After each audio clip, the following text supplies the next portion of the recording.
ఒక్కసారి చూడండి మా వాళ్ళు పడే కష్టాలు ఎలా ఉన్నాయి. చాలా అంటే చాలా కష్టపడుతున్నారు ఈ కోల్ షెడ్ కోసం.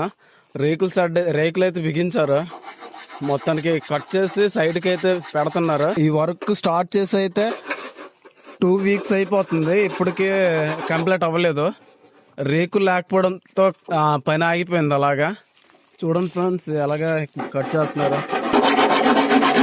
ఇదిగోనండి రేకుల షెడ్ అయితే రెడీ అయిపోతుంది. ఆల్రెడీ ఒక 2-3 డేస్లోనే కంప్లీట్ అయిపోతుంది రేకుల షెడ్ కట్టడము. సైడ్కి అయితే రేకులు అనేవి కట్ చేసి అయితే అక్కడ పాతేసి అలా పెడుతున్నారు 1 by 1.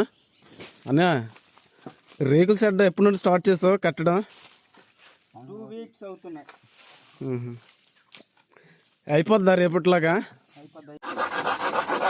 సైజుకి అయితే రంపంతో కట్ చేస్తున్నారు చూడండి ఒకసారి.